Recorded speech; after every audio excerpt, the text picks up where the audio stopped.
Good evening and welcome to the Pompey Politics Podcast. I'm Ian Tiny Morris. And I'm Simon Sansbury.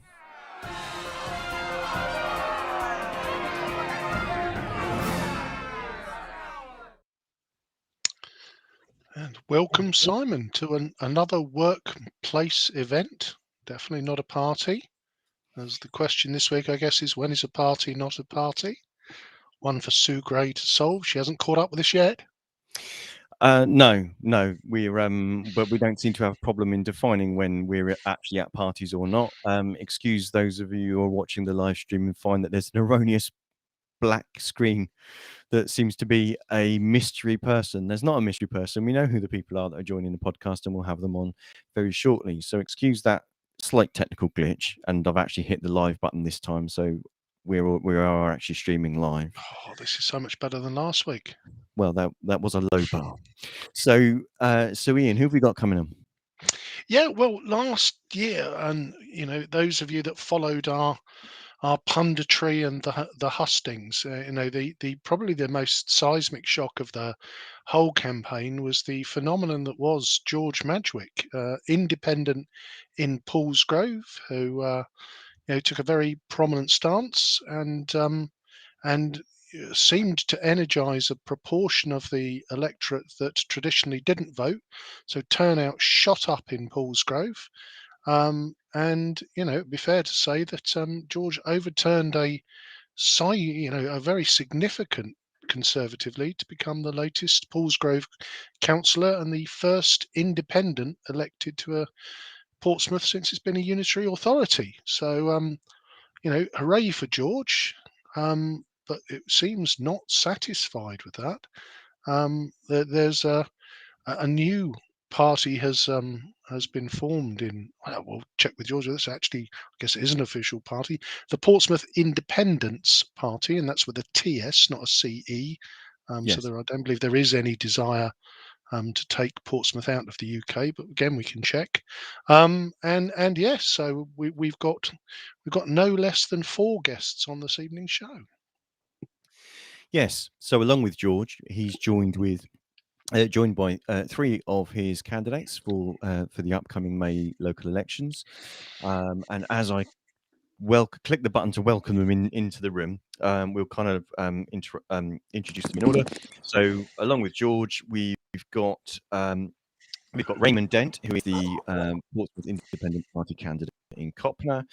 We've got Lee Tyndall, who is the Portsmouth Independent candidate in Eastleigh and Craneswater, and sat with Raymond is Mike Jerome, who is the Portsmouth Independence Party candidate in Cosham. So good evening and welcome, and thank you for making the technology work. Good evening. Good evening. Hello. So, welcome, gentlemen, and thank you all for coming along this evening. So, I guess the first and most pressing question is, firstly, chance to introduce yourself, and what has motivated you to first stand in local politics, but secondly, as an independent. And I'll pose that question to Lee first. Hello, I'm Lee Tyndall, so I'm going to be standing in the Eastleigh and Craneswater district. And I think the main thing is that, having seen what George has been able to do as an independent, and the things and the speed at which it's being able to do, is to hopefully bring that to my area and make some changes at that local level and get things done, really. Thank you, Lee. So, and Raymond. Pretty much the same, really. So I've lived in Portsmouth roughly about 60 odd years, and I've lived in Copner best part of that time. In the last 10, 15 years, it just seems nothing gets done. So it's about time someone actually stood up for the local people of Copner and try to get some more done for them. I say I've known George a long time, and what he's lucky man. Yeah, some would be more than one, but what can we say? Yeah, pretty much he's done an amazing job in Paulsgrove and Port Solent, and I'd love to be able to do something very, very similar to Copner. Perfect. And finally, Mike. Yeah, well, a little bit of info. I'm a retired comedian. I was a comic for over 50 years, and I've been literally all over the world. But in recent years, I've been retired now for 4 or 5 years, and it gives me plenty of time actually to actually do a proper job as being a councillor, because having seen George do what he does, it's fantastic. So I hope to emulate that. Perfect. I don't think this is your first outing, though, Mike. I think you had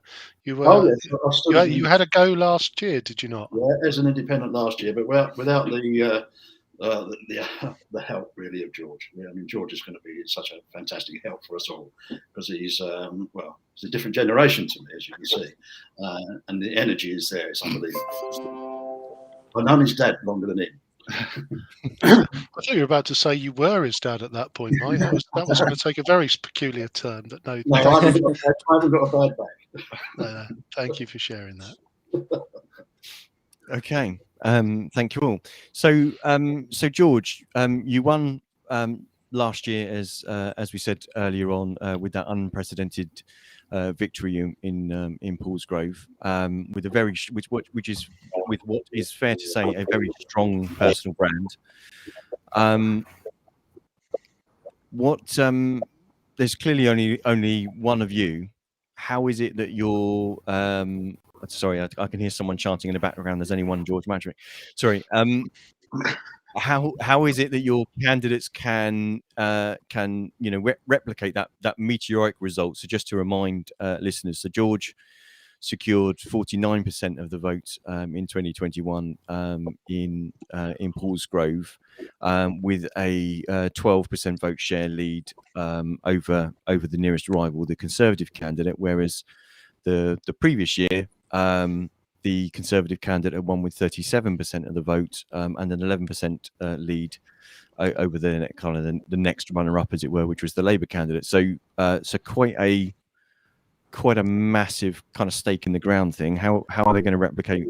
How are they going to replicate you? I mean, fundamentally, I know obviously I had an online presence and obviously a presence from my businesses, but fundamentally the key point of what our party want to do is elect local people. And the thing is that obviously I'm a local person that lives in Paulsgrove. You know, I was brought up in Paulsgrove, and I think that's really, really important. And like all the candidates that are standing for us, they are connected to the area via living there or working there. You know, like Lee, our Eastern Craneswater candidate there, he lives and owns a business in the area. Obviously, Ray, as you heard, has lived in Copner for 40 years and works in Copner Ward as well. Our Baffins candidate lives in Baffins and has done forever. So I'll say fundamentally, all the candidates live, work or reside in the areas that they're standing for. And that's a really important thing. And also, obviously, as Mike mentioned then, you know, they've got my backing of what I did, because I campaigned in a very abstract and different way to what the usual national parties do. And I'm not sure what part of that worked. I'm not sure what was the magic ingredient of all that campaigning or which part of it worked, but one part of it did work. So we're basically replicating that same formula across the entire kind of areas that we're standing for, but mainly it's support. We've got a lot of boots on the grounds. We've got there's a lot of disenfranchised people. You know, when we go out flyering, we go out as teams, as big units. We've got the people, and that's different. You know, we can pull together 50 people to do a flyer job for us, and that's something that's not really heard of in politics locally. Okay, thank you. So most people that are drawn into politics tend to find the group or the party that sort of suits their ideology best and joins that party. Can I ask you kind of almost what stopped you from doing that? You know, and why have you chosen that independent route? And can I ask that to Mike first, please? Yeah, certainly. I was a member of the Conservative Party last year. And I decided to leave for two reasons. One was because of the way they treated the nurses with their wages. I think that was disgraceful. And secondly, the way they treated one of their long-standing Tory councillors. Shall I mention his name? I don't think I should. Probably not. No. They got rid of him without without him even knowing. And I thought that was totally outrageous. And backbiting and backstabbing to me is not the game. And that's why I left them. And that's why I hung on to George. And hopefully we'll be able to do the actual work without backbiting each other. Thank you, Mike. Can I ask that question to Lee then? Did you have you had a natural political home, or is this new approach something that's really sparked your interest? No, I think it's a new approach, and that's certainly sparked my interest, which is why I'm here. I think the big draw is the ability to be able to operate as an independent and not have to sort of toe the party line of something that I'm not necessarily believe in, and which is what sort of when myself and George were talking about sort of running was I can have my own independent views. I can then have my area's independent views that haven't got any sort of hidden agenda on the bigger stage, and that our decisions and hopefully our views can impact on local people, because that's what it's about, is being the voice for the local people that is independent of anything that is bigger than us. And that's the biggest draw for me. And what about yourself, Raymond? Well, I think Lee has just said everything that I was going to say, basically. Cheers, Lee. Yeah, it's the local. I've lived in Copner, say 40 odd years. I think I've seen a local councillor once in 40 years, which is outrageous. It's wrong on lots of levels. All I will say is that if I do get elected, then basically you'll see me 364 days of the year. People of my age do need one day off a year. Christmas Day. Okay. I was going to ask which day was that going to be? Yeah. It's always Christmas Day. You see, I had my money on the day after the elections having won. That was where that was. No. I tell you what, Ray. The day after the election, if you're still working, you're a better man than me, because everyone is on their feet on that day. Yeah. I'm working that day. Believe me. We don't get into bed till at 4 or 5 o'clock. No. Yeah, well, I go straight to work. I'm in there at 5. So you're a martyr to the cause. Okay. So would it be fair to say that Raymond and Lee, that almost up until this point, would it be fair to say that you don't feel you've had a political home? I've voted a certain way for many, many years, until George originally stood in as a MP, which was a few years ago now. But apart from that, I have voted a certain way. Yeah. I won't say which way, but literally, I think they're all much of a muchness. They all seem to have their own agenda. No one wants to get anything done. They're all fighting against each other. And as an independent, I can fight my corner. And it's as simple as that. Yourself, Lee? Yeah, I think I sort of second what Ray just said. I've had a number of views in the past and sort of almost picked the bits on years and people's policies, but it's to a point where if we have the opportunity to, as an independent, to voice the local people and get things done, as what's been mentioned already, if you can see people out and about fighting the cause for the people that live in those areas, rather than just sitting behind a desk or sitting in the shadows and not actually being out and making change, which is what it is all about at local council level. Is we should be making change for the good and the better of all the people in the area. Brilliant. Thank you. Okay, so I think there's some elements of that I think we'll come back to with one of our later questions, but it'll be interesting to see kind of how that one, how we expand out on that one. So thank you. So local campaigning, you see quite often with, and you mentioned, Lee, that quite often you don't see anything from any of the the quote unquote established or the major parties, and that's sometimes because they're having to target their resources in particular areas. They don't actually really have enough people or enough funds to leaflet or campaign really heavily in across all 14 wards of the city. So we'll work on the proviso, George, that you're not going to reveal your entire campaign strategy as an exclusive to the Pompey Politics podcast. But are you going for all 14, or are you going to have to target?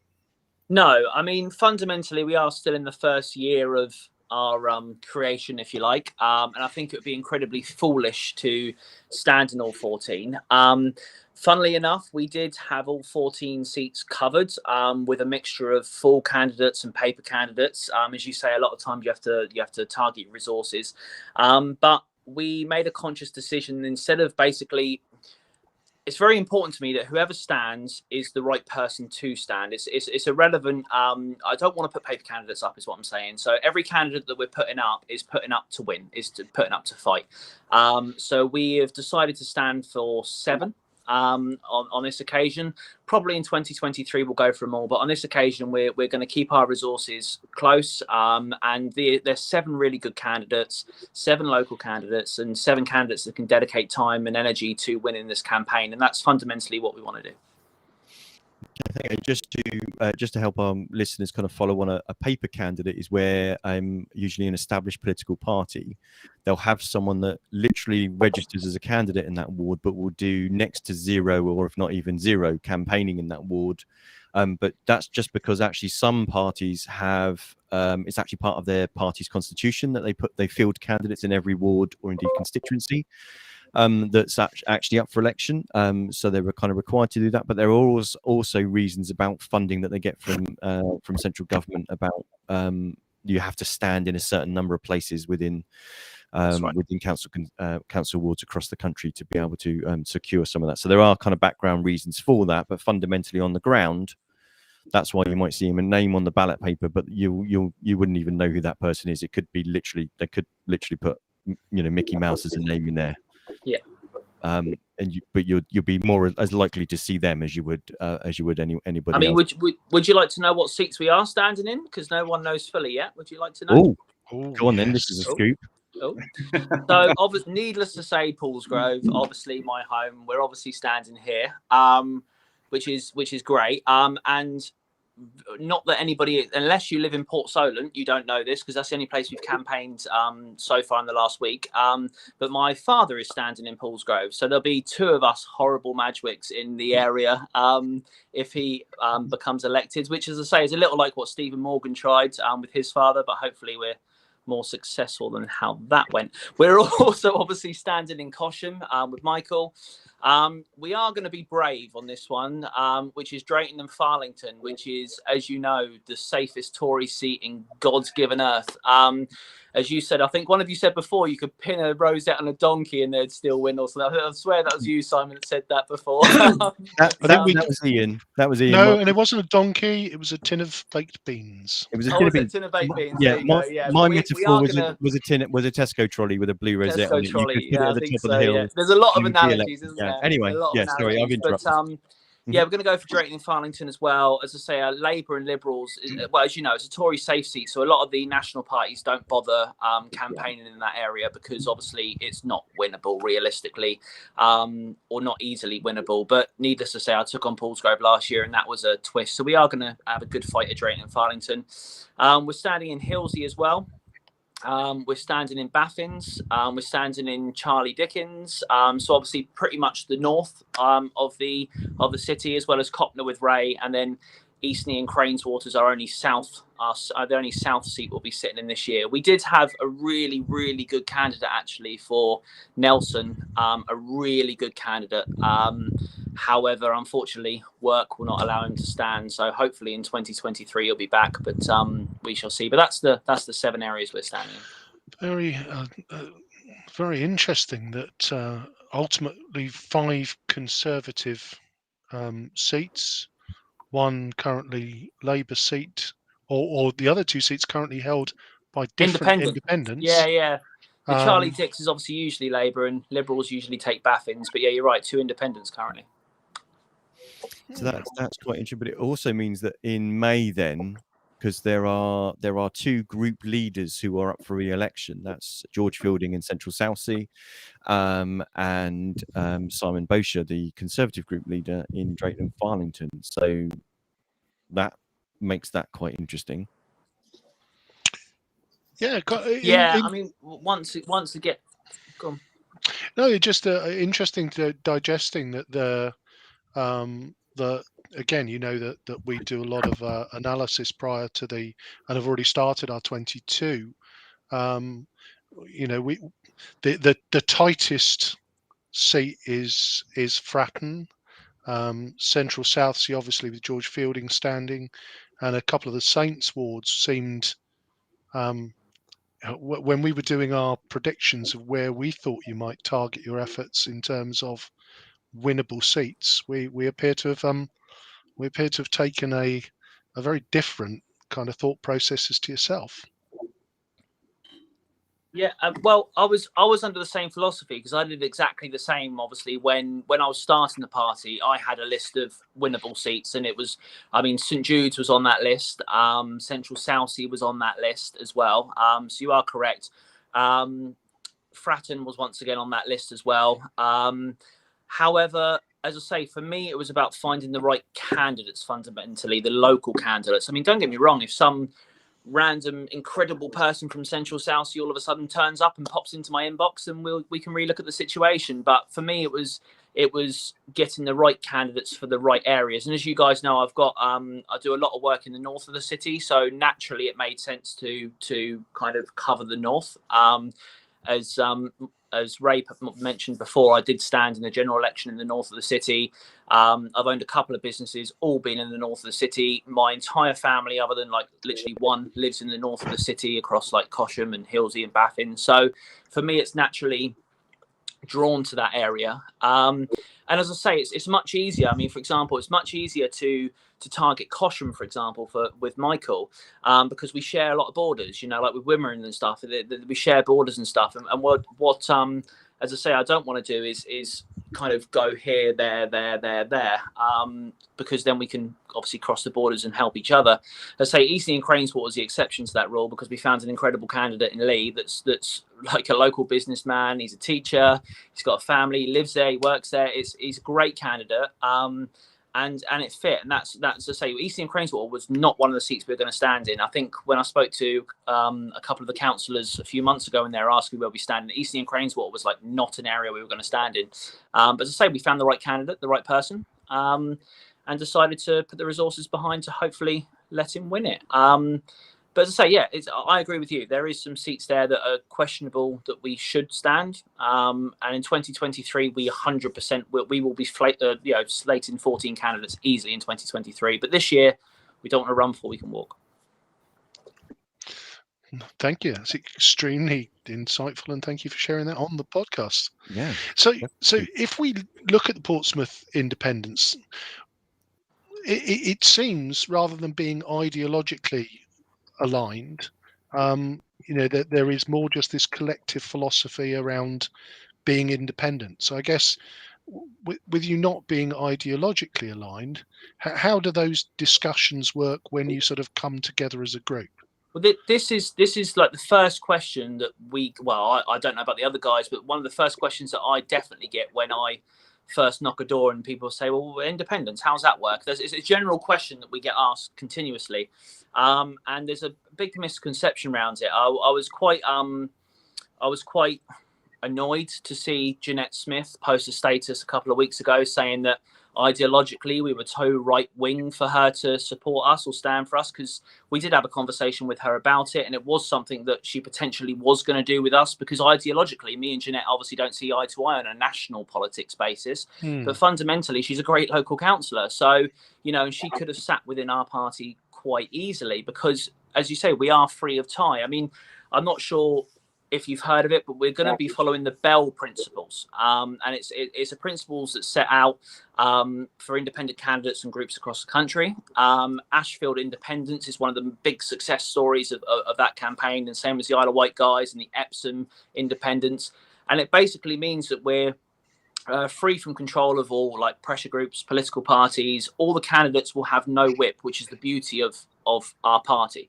There is absolutely no whip. So Lee could vote one way, I could vote another. Ray could vote one way, Mike could vote another. And there'll be absolutely no disciplinary action for them disagreeing with the party, because the party essentially are a unified group of independents that can work together and support each other and help each other.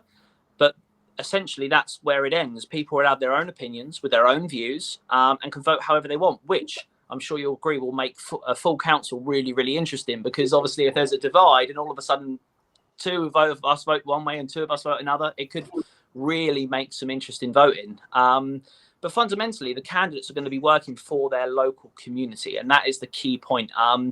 There was a moment in full council the time before last where a motion got put in, and the motion passed, which meant the overall vote changed and was obviously different.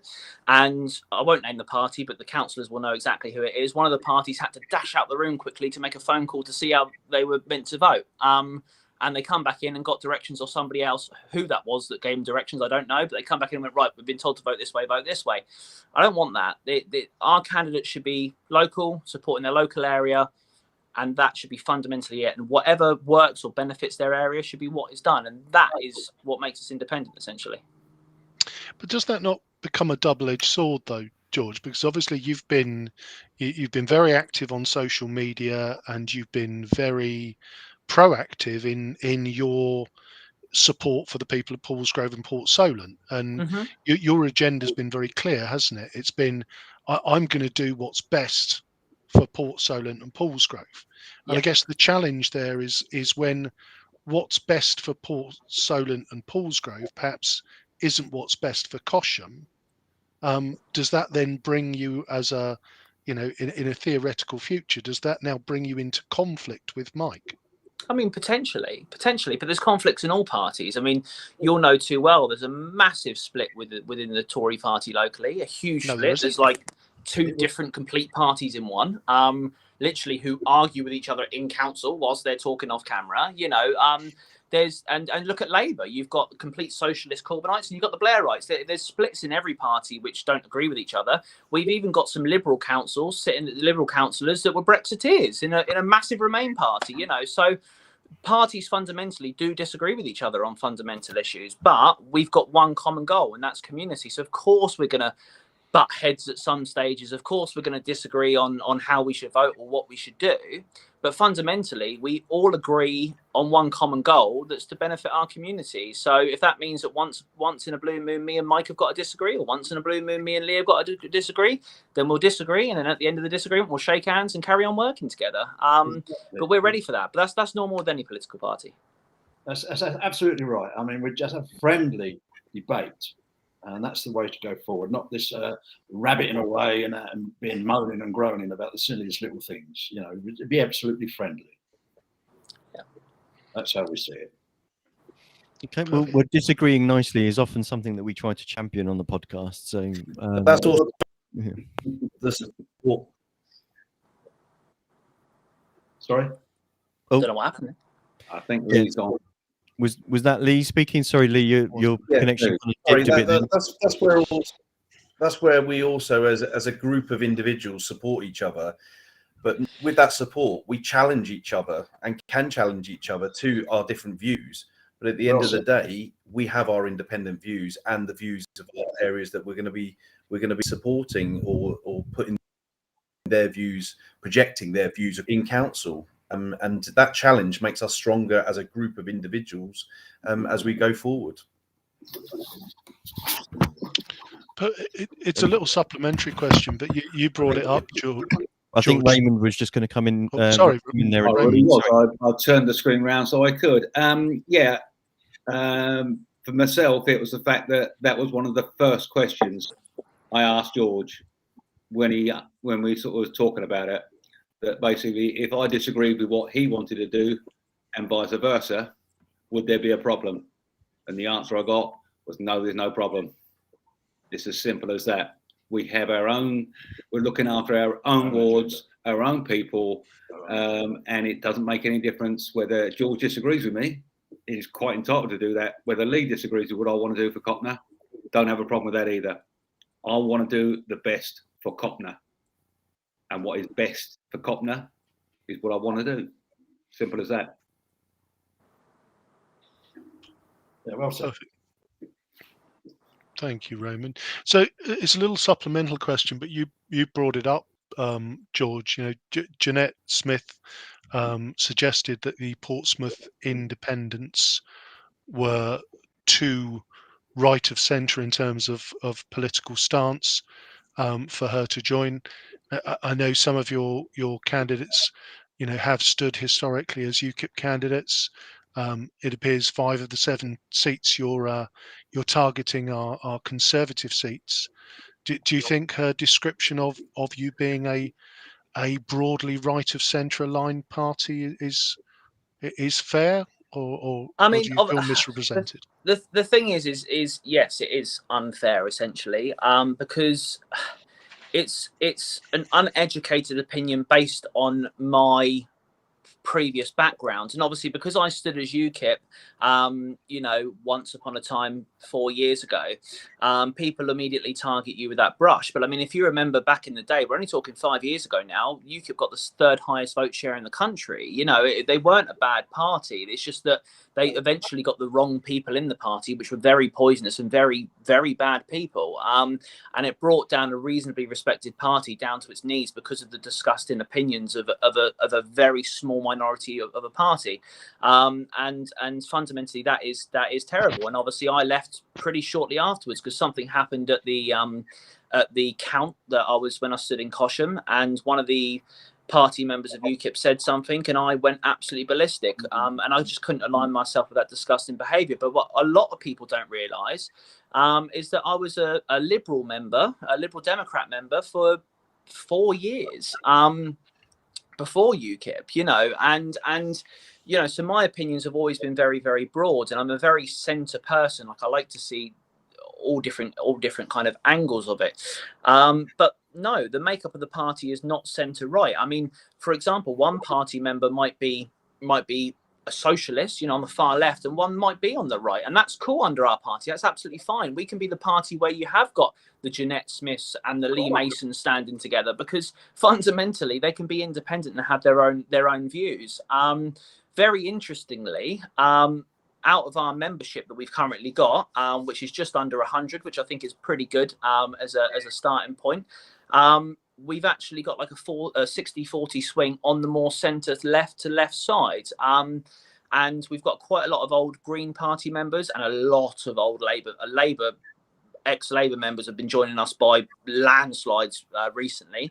And we've also got, as you stated yourself, Conservative members. I mean, Michael was a Conservative member as well. And we have obviously got some ex-UKIP people. And one of our biggest supporters is actually a prospective parliamentary candidate for the Green Party locally. And he's one of our biggest supporters. So it's incredibly wrong to say that we're centre-right, because we don't have any national agenda. I mean, as individuals, I'm sure we've all got opinions on national stuff, but fundamentally as councillors, we have no impact on national agenda. So it's irrelevant. And that's why the beauty of it is Jeanette could have stood in our party. She could have joined our party, because she would have been free to do anything she wanted to do. She'd have been free to vote however she wanted.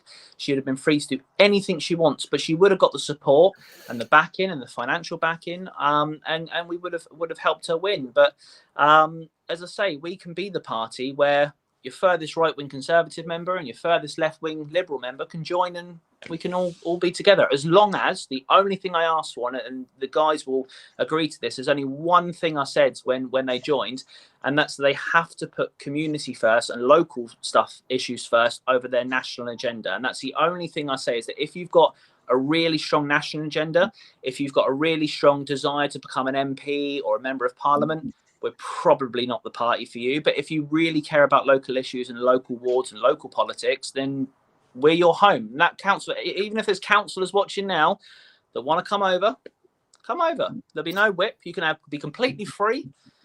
Be lovely, wouldn't it? Imagine not having to agree with all the other party members and what the boss says. Imagine being able to have your own opinion. It'd be crazy, wouldn't it? So come on over.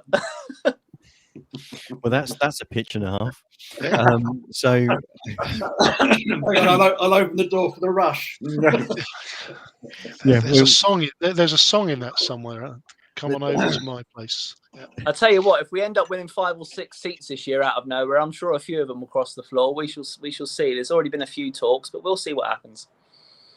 Watch this space, definitely. Okay, and we shall. So we're keen interest. Where did we get that? Where did we get to? We're at 6. So some wards are a really close battle. I think we kind of alluded to this earlier on. Some of them it's really tight. It's into the some of them are down to double digits, kind of tight, and some of them are not being funny, like Drayton and Farlington. You can weigh the votes in Drayton and Farlington. It's don't have to bother to bloody count them. But so in that respect, do you think that there could be wards where rather than you might not win, but you might definitely change the results? Me and Lee actually discussed this today because we were out in Eastney and Craneswater campaigning today, and we had this exact discussion, didn't we, Lee? All our candidates are going to win, going out to fight to win, should I say? We've got that mentality, and when I stood for Paulsgrove, I remember because back in the day before I was a councillor, the lovely Conservatives used to come into my restaurants and eat. Funnily enough, they don't do that anymore, but they used to. And when they did, we always used to have a real big one closed. Yeah, I know, right? All the Conservatives left. No, we used to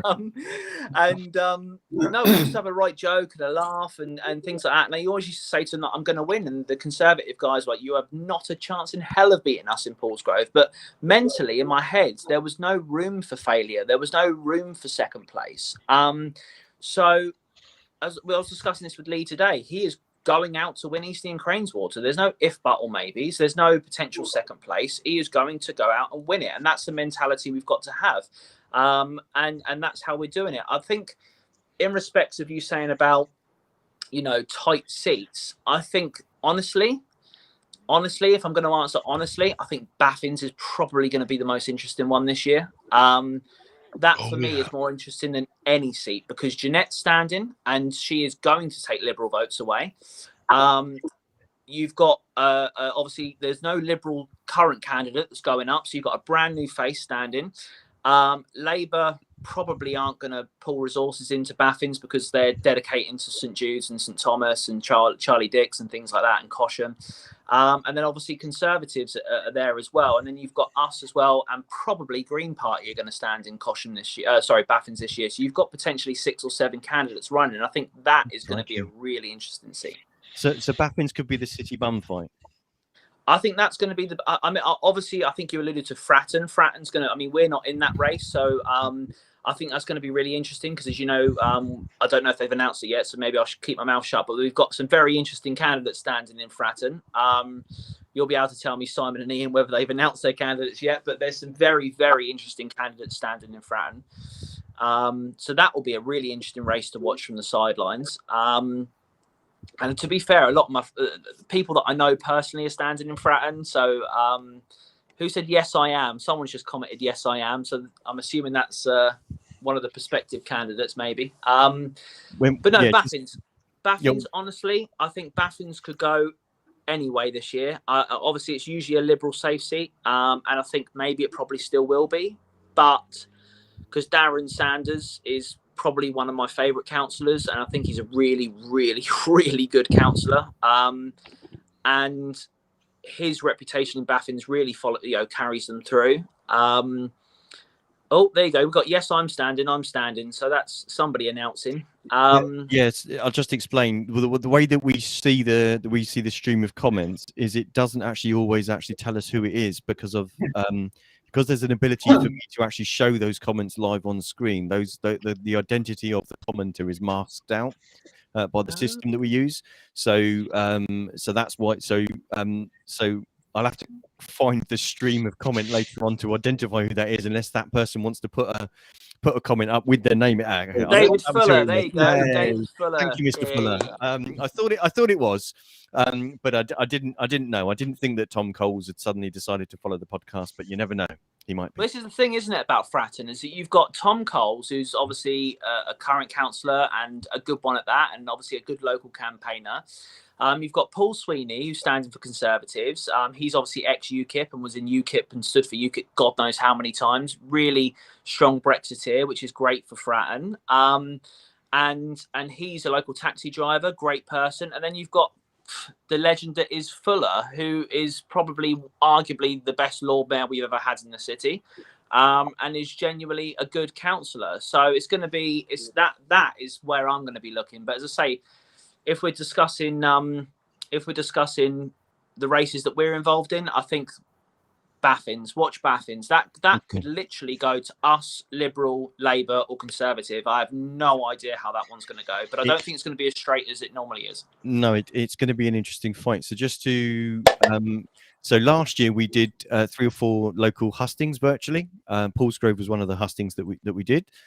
And this year we're looking to do. We started off thinking about doing the 6 most hotly contested wards. I think now we're looking at doing 10. So it all kind of, we could be convinced to do more. To be really honest, it all depends on whether we've got at least 2 candidates willing to actually do the hustings to make them obviously worthwhile.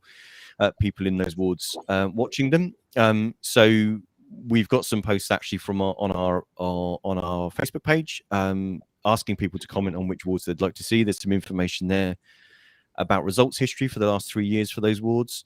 But would it be unfair to put your candidates on the spot and ask them now whether, if we covered their wards, they'd want to take part with the virtual hustings? Yeah, I like it. Yeah, why not? Always. There's a man who spent most of his career with a microphone in his hand. I didn't expect you to be shy in coming forward there. Okay, so sorry, Raymond, I didn't know. That's something I will have seriously think about. Okay. It's a distinct possibility, shall we say? Okay, that's excellent. And Lee? I know we've put you on the spot. Why not? Sorry, that's a bit unfair. So just to let people know, we've had positive responses from about 7-8 prospective candidates now from different wards in the city. But what I can say is that we've had positive responses from 3 candidates now in Eastleigh and Craneswater, and from 2 candidates in Cosham. So it looks like amazing. You're going to be. Yeah, and again, we did them last year. It's really just about giving people an opportunity to, to get across what it is that they're about and why people should vote for them. I was going to, sorry to interrupt, but I was going to say, if you remember when I did my one for the first time, I think I said to you, Simon, didn't I, that I literally had 3 people message me afterwards saying that they weren't going to vote for me, and off the back of doing your hustings, they were. No, that calculated into like 7 votes or something, and 7 votes is 7 votes, and then people obviously then talk amongst themselves and stuff. So I actually got votes off the back of doing your hustings. So, I encourage everybody to do it, every candidate to do it. Well, I was absolutely endorsement for the podcast. Yeah, yeah. I was delighted about that, George. Absolutely over the moon. I definitely had something there in. I thoroughly enjoyed them last year. I did indeed. Good. Well, yeah. I mean, and especially in some of these places where people probably haven't heard from a candidate of any particular party. That this is maybe just a way, in our own little humble way, and we're not affiliated with any particular party. We're quite clear that Ian and I both have our political allegiances, but we don't bring them in. We don't bring them into the show. We want everybody's views to be heard, and everybody of what political parties or none to have a chance to speak, and for people to for the voters and for listeners to actually get to hear them. So for us, the key thing is that's a very important part of our democratic process in the city, because otherwise you probably won't hear from most of them. No, it's true. And my favourite thing is when Ian tells me I'm wrong on statuses, because when he tells me I'm wrong, he always backs it up with facts. And I'm not even being disingenuous here. Like, what I hate is when people are keyboard warriors and say, you're wrong and because you're an idiot. But Ian always backs it up with facts, and it makes me question myself, and that's annoying. But like, you guys are always very neutral and very fair, which is very beneficial. No, we do try and be fair, and thank you for that, George. It is a case of we've been doing this now, nearly 2 years, maybe more than 2 years. It'll be our third year in April. It'll be our third year in April, and again, it's about trying to give people a platform. And one of the questions I wanted to just pose a quick question to Lee there. Obviously, in Eastney and Craneswater, it's an interesting ward. Historically, it was blue. Matt Winnington was the sitting candidate last time. I think it would be fair to say that in Craig Withy, the Labour candidate who we had on to the hustings, gave a very strong account of himself, saw his vote share increase, possibly taking votes from Matt Winnington's. And, as those two fought like ferrets in a bag, the Conservative candidate snuck along the railings to win the seat and take it back to blue.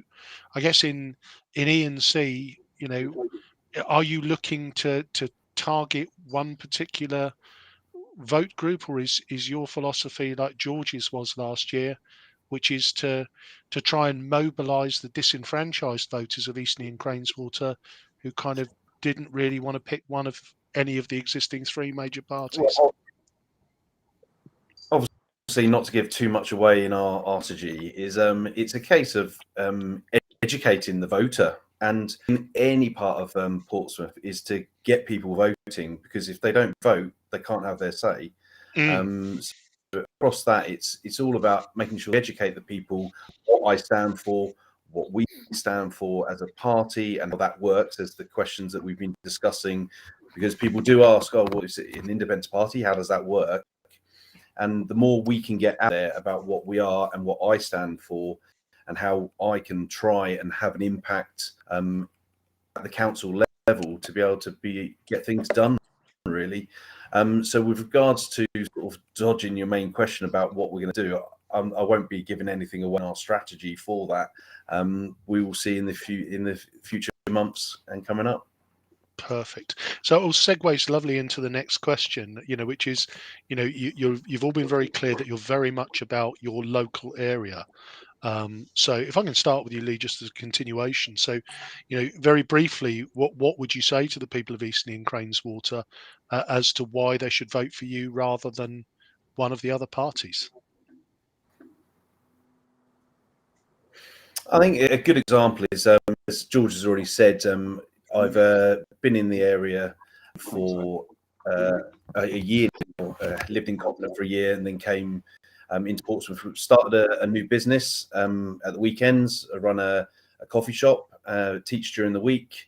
And I think one of the situations was when meeting customers, there was a few ladies that wanted to start a community garden. And they just hit so much red tape and so much sort of opposition with regards to the parties about, oh, well, that won't look good from us and things like that, that just basically things didn't get done. Basically, the parties that are there were neutralizing each other out. So actually nothing really got done with regards to at a community level. And these people were there, they just wanted to start that community garden in a small little disused plot of land. So it's basically being a voice and a channel for the locals to be able to get things done, get their voices heard at the council level. And a good example is the Cllr power line. People's voices were heard, and the more we can get that, the more change that we can actually have from that. Brilliant, thank you, sir.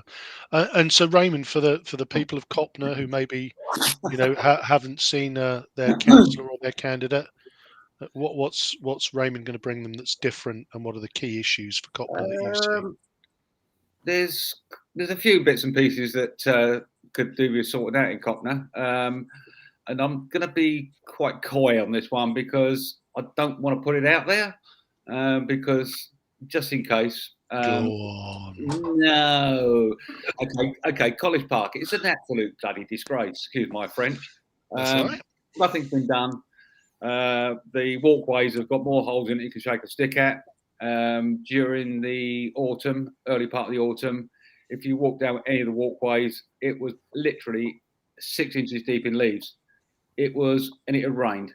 And at least I know for a fact 2 people slipped on it. Things like this. It's simple little things that need to be sorted. I've also found out recently, very, very recently, that I think it's called the North End Pantry, which is like a food bank, is closed on April the 1st.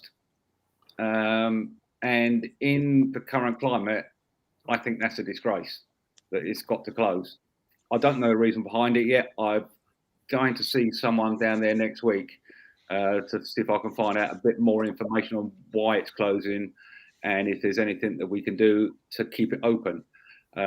Because the way things are going, there are going to be a lot of people that are going to be struggling to put food on the table for their kids. Other things I want to do, I think in Cllr, and I think it's across Portsmouth, the young members of society seem to be sort of wandering the streets rather than actually in somewhere places to go. I'd like to look into that, see if we can actually find something for them to where they can go off the streets, things like that. And apart from that, really, what the people of Cllr want me to do, I will be asking. If I get in, I will be asking those questions because at the end of the day, they're the people I'm representing. So I'd like to get their views on what they want me to do. Brilliant. Thank you, Raymond. And Mike, it's your chance now to pitch to 2 genuine voters of the Cosham ward. I'll be candid with you. Chances are a bit slender, but you know, you don't strike me as a man that shies away from a challenge. So, No, so what are you going to offer to the people of Cosham? So, my 100% attention to everything that goes on in Cosham, not Cosham, Cosham. That's the local word, isn't it? That's how it's spelled. I'm a great believer in free speech, obviously, and I don't like the wokeness of things that are going on, but you have to listen sometimes to things like that, and I would give it all my energy to try and sort things out in a proper way, not in a I'll do this and don't bother to do anything about it. I would actually stick my head down and go for it in every single way. And the one thing I don't like more than anything else is unfairness. Unfairness does me up like a kipper. I'll tell you now, because it's laughing. But a few years ago when I was standing there, a lady came up to me and she was one eye, bless her. She could hardly speak, and she was tired and said, "I can't get into my. I'm being bumped off the housing list." And I said, "Why is that for?" She said, "Well, I don't want to sound racist or anything like that, but it went to a different person that got straight to the top of the list rather than keeping in line, if you know what I mean." I just, if you've worked your way to the top of the list, that's where you should stay until you get your house or your accommodation. So that really winds me up in a big way. So let's hope that we can do something about that. Marvellous. Thank you, Mike. Okay. So, sorry? You want an encore? Typical comedian. Right. So George. Moving on to our next question. So George very publicly committed to gift his expenses or allowance, I think is the correct term, to the people of Paulsgrove and Port Solent to use for community projects there, and he's made that quite clearly visual as to what he's used that for.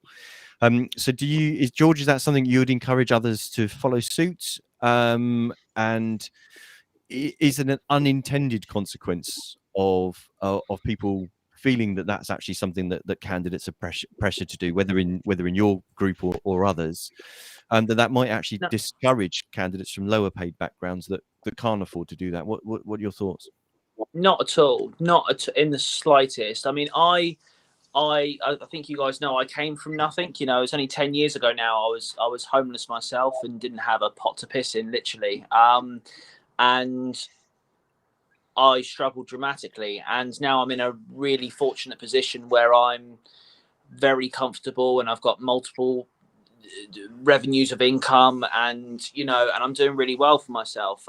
So I'm in a really fortunate position where I can work on being a councillor almost full time, and not need the finance or money that comes with it. So for me, ideologically, it's the council taxpayers' money to begin with that they're paying me, and I'm just redistributing it back to my constituents, and because simply I don't need it, and I'm in a really, really fortunate position not to do that. And as you stated, I've done some really good things with it, which wouldn't have been done. Like I paid for 80 children in Paulsgrove to go to boxing classes over the summer during the school holidays, and we've donated to a local cat charity which rehomes cats, and we've done lots of different bits and stuff in the area with the money so far, and that's great for Paulsgrove. But I do not expect that from any councillor, be it our party or Conservatives or Liberals or Greens or Labour. I do not expect it from anybody, because, as you quite rightly say, some people need the money to survive and to do their councillor work. So, as I say, for me, I think it's just because I'm in a very, very fortunate and very gifted position to be able to do that. But no, I do not expect that of any of our members or anybody that gets elected for us, and I don't expect it from any other party's members either. And I don't think it should be an expectation at all. I think if councillors wish to do something with that money that will benefit their community, then so be it. The only slight gripe I have with it is that it's defined as an expense, not as a salary or as a pay packet, and that confuses me. And I've gone into the council a few times and asked their accounts department how this works, because as councillors we get a pay slip, and as councillors we pay tax and national insurance contributions on that income. Obviously, unless we're under the threshold and so on and so forth. But we're not entitled to pension. We're not entitled to sick pay. We're not entitled to blah, blah, blah, blah, and all these other employee rights. So I think it's a really, really weird situation. But that's my only gripe on it. But I would never expect, never expect any of my candidates to do it. If they choose to spend some of that money on doing something, great. And if they don't, that's okay too. Yes, I agree. I agree with George. I wouldn't personally put it out of my expenses, or whatever they call it. But if I got onto a committee and got paid for that, i.e. £1 a year or whatever it may be, I would then be happy to do something with it for the local community, with the money I'd left over, the net money I got from that. Yeah. Okay, is that one that any of the others wanted to come in on at all? Again, I'm not trying to put you on the spot. It's just if you had any thoughts on it. Yeah. Excuse me. Yeah, I pretty much agree with George. It would be my decision. I have a few things that I think that I'd like to help with, and that money would be very useful to do that with it. I can't say that I'll be donating to a cat charity, but I'm very sports orientated, so mine would be looking at maybe getting children that can't afford to go and try a sport, to try one, but they can't afford it, and pay for them to actually do that. But that's something that I'm would look to do, but that's a personal thing for me. You never know. Me putting 300-400 quid so someone can actually go and do a course on football, badminton, basketball, whatever it may be. You never know. One day that person may end up playing for Pompey. I feel sorry for them if they do. They may be representing our country at the Olympics, because I do believe that every child has got an ability to be very good at sport, but they don't know which sport it is. So trying different sports is something that I would be into. Okay, well, good luck with trying to get elected in this city, besmirching Portsmouth Football Club. I know. I would go back even further than that. I actually, many moons ago, I signed as an associate schoolboy at Fratton Park, and I have got nothing but admiration for the club. I've followed them since day one, since I moved to Portsmouth, and I came from an area that I supported Charlton because of my family. And the last game I saw at the Valley was Portsmouth versus Charlton. and supported Charlton. The next game I went to was Portsmouth versus Charlton at Fratton Park and supported Pompey. You've pulled I that out. believe if you live in a town, You've done well there. Lee, did you have? Well, I'll save Raymond from trying to dig his way out of that one, and Thank you. I'll save him. Someone's got to be. Okay. Incidentally, I don't. Have we found the one issue? There is a party Yeah, I line. think it's, So Lee, sorry, did you have anything to come back on that question? Sorry. Yeah, I think it's very situational specific. I think the key thing is that it creates an opportunity to be able to make good with the resources that are there. And as I say, it would be very specific to a situation or a need of the sort of the ward or that time and that moment as well. Perfect. I think just jumping in, I think also what people need to realise is that sometimes time is more important than money, and what the councillor's expenses or salary, whatever you want to call it, allows them to do is dedicate some of their time to the local community. So, that's what you've also got to consider as well, is that as you say, some of our councillors literally rely on that £12,000 to stay afloat, and without that, they couldn't be a councillor, and then that in turn means that they have time to dedicate to their community. So sometimes, I say, time is much more important than money, and a lot of the times it is. And that's what it gives the ability for councillors to do, is to give their time to their community. So, as I say, it's quite an important thing. Perfect. And a perfect segue into time. It is time, gentlemen. You've been listening to the Pompey Politics Podcast. I've been Ian Tiny Morris, and our guests have been Mike Jerome. George Madgwick. Mike Jerome. Raymond. Sorry, Mike Jerome, so good they named him twice.